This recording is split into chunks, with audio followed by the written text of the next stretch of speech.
All right, let's take a moment here. Hi, good evening. It's 7 o'clock-ish, and we're out here with some anticipation and some big thanks to our heroes.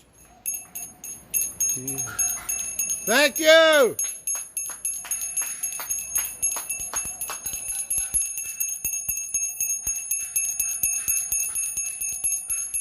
Yo! Whoa!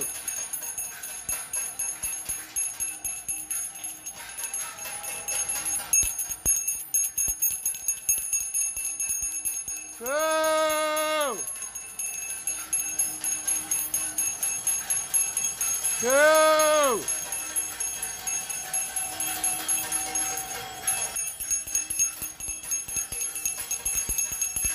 Let's go. Bum, bum, bum, bum, bum, bum, bum, bum.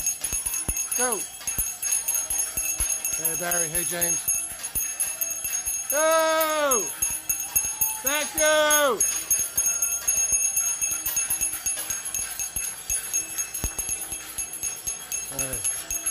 A lot of public service workers in the subways going to work.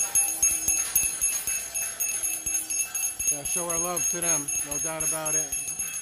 People behind a cash register selling some food, and supermarkets behind a plastic face protector. Wherever there's anybody out, they've taken their lives in their hands for the betterment of everybody worldwide. Whoa! Thank you! Very cool. Very, very, very cool.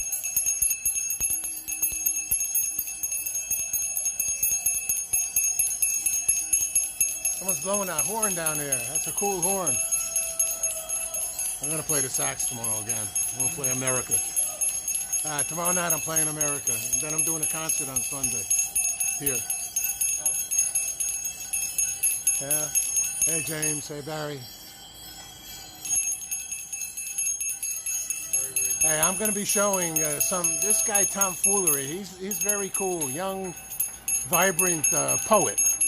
And he just knows about life. I don't know, at a young age, and he has some beautiful thoughts about what this time has brought us, the new realization, the Great Realisation.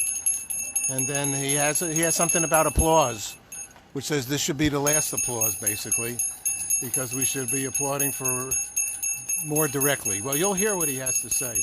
I can't paraphrase him because he's a very interesting guy. So he's in England, and he's going to, share that with us. Oh! All right, what a good community here.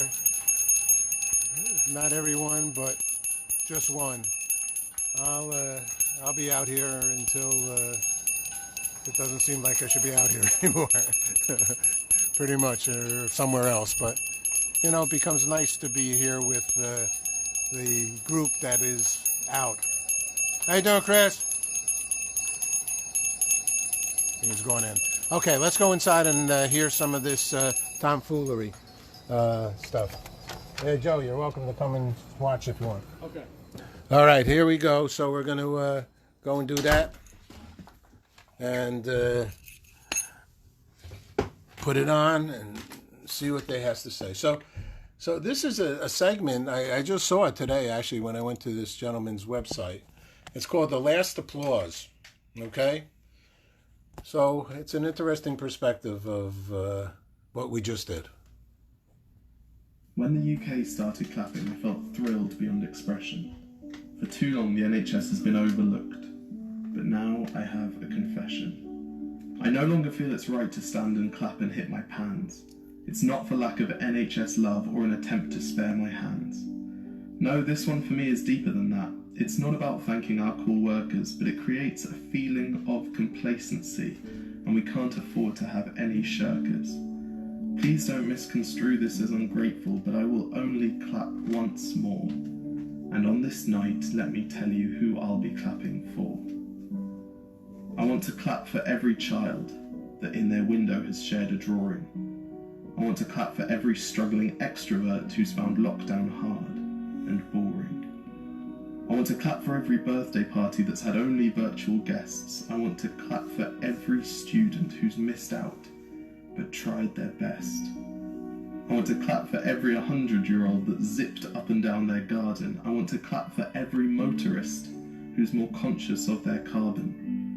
I want to clap for Quarantina Turner for sharing joy and song and dance. I want to clap for those working at home with kids or a testing circumstance. I'll clap for anyone who could have gotten away with it but chose to stay at home. I'll clap for all the other halves that have only seen their loved ones through their phones. I want to clap for those with skills that have found a national use. I want to clap for any politicians that have found the strength to tell the truth. I want to clap for those who have taken responsibility and are working hard each day. I want to clap for those whose professions have suffered but now seek another way. I want to clap for you if you've been helpful, and rather than lying down, you stood tall. I want to clap for anyone who's not been clapped for, as this really affects us all. And once I've thanked all of those people, I won't make it a chore. I won't make it a rule that every Thursday I must obediently applaud. And then finally, I'll look to our leaders as I'm stood clapping at my door. I hope they make wise decisions and give me a path worth clapping for. Okay, that's one of his pieces, and I just saw that today because I went to his website. But I'm going to go to the one that we have shown quite a few times, The Great Realization. I'm just trying to relive the best bits of my day. Oh boy. So hold on. Whoa, okay, give me a second here. Let's hope that this, oh, you know what it is? I know what it is. So I have to go back here. Oh, yeah. Tell me the one about the mouse again. Then I'll go to bed. But my boy, you're growing weary, sleepy thoughts about your head. Please, that one's my favourite. I promise just once more. Okay, snuggle down, my boy, though I know you know full well. The story starts before then, in a world I once would dwell.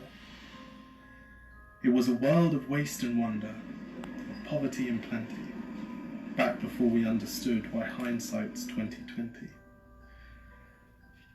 You see, the people came up with companies to trade across all lands, but they swelled and got much bigger than we ever could have planned. We'd always had our wants, but now it got so quick. You could have anything you dreamed of in a day, and with a click. We noticed families had stopped talking. That's not to say they never spoke, but the meaning must have melted, and the work-life balance broke. And the children's eyes grew squarer, and every toddler had a phone. They filtered out the imperfections, but amidst the noise, they felt alone. And every day the skies grew thicker, till you couldn't see the stars. So we flew in planes to find them, while down below, we filled our cars. We'd drive around all day in circles. We'd forgotten how to run. We swapped the grass for tarmac, shrunk the parks till there were none. We filled the sea with plastic, because our waste was never capped, until each day when you went fishing, you'd pull them out, already wrapped. And while we drank and smoked and gambled, our leaders taught us why. It's best to not upset the lobbies, more convenient to die. But then in 2020, a new virus came our way. The governments reacted and told us all to hide away. But while we all were hidden, amidst the fear and all the while, the people dusted off their instincts. They remembered how to smile. They started clapping to say thank you and calling up their mums. And while the car keys gathered dust, they would look forward to their runs. And with the skies less full of voyagers, the earth began to breathe, and the beaches bore new wildlife that scuttled off into the seas. Some people started dancing, some were singing, some were baking. We'd grown so used to bad news, but some good news was in the making. Good news. And so when we found the cure, and were allowed to go outside, we all preferred the world we found to with the one we'd left behind. Old habits became extinct, and they made way for the new, and every simple act of kindness was now given its due. But why did it take a virus to bring the people back together? Well, sometimes you've got to get sick, my boy, before you start feeling better. Now lie down and dream of tomorrow, and all the things that we can do. And who knows, if you dream hard enough, maybe some of them will come true. We now call it the Great Realisation. And yes, since then there have been many. But that's the story of how it started, and why hindsight's 2020.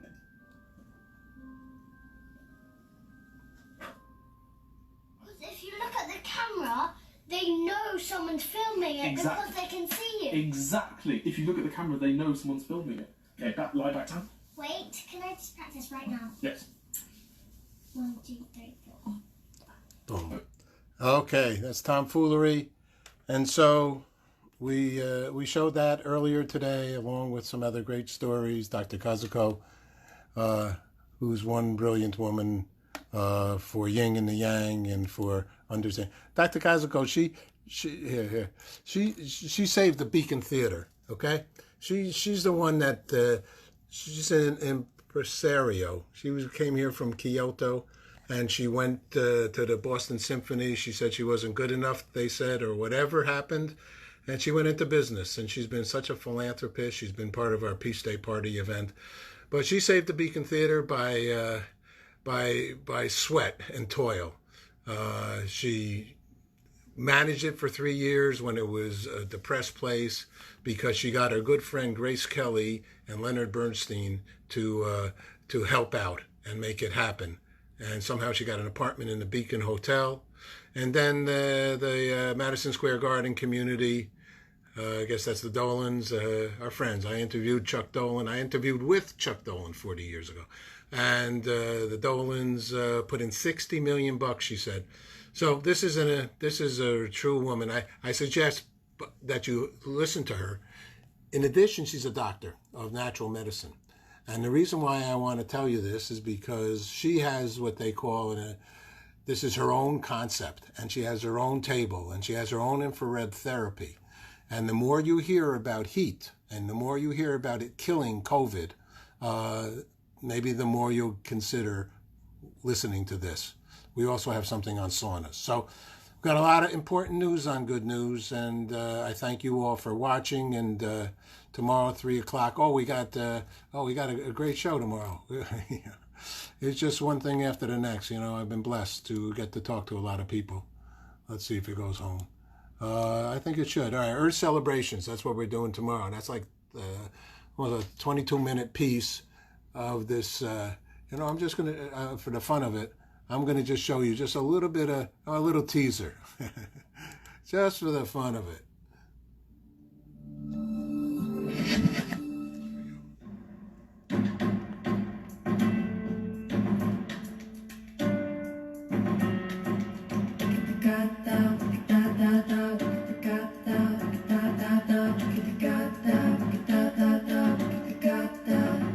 My brother lives in the jungle concrete, like a belly gone to rumbling. Let us not forget that this piece is beauty of our cultivated paradise. Alrighty, so she's an environmentalist, and it's all good stuff. So thank you very much, everybody. I appreciate it. 3 o'clock tomorrow.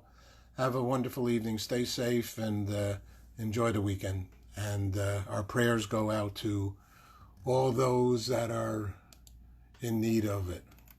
In fact, why don't we just end with this following thing? This is my prayer for you. Comfort on difficult days, smiles when sadness intrudes, rainbows to follow the clouds, laughter to kiss your lips, sunsets to warm your heart, hugs when the spirits sag, friendships to brighten your being, beauty for your eyes to see, faith so you can believe, confidence for when you doubt, courage to know yourself, patience to accept the truth, and this is the big one, love to complete your life. Not the big one, but it's an important one and a kind one. All right, thank you very much. Take care.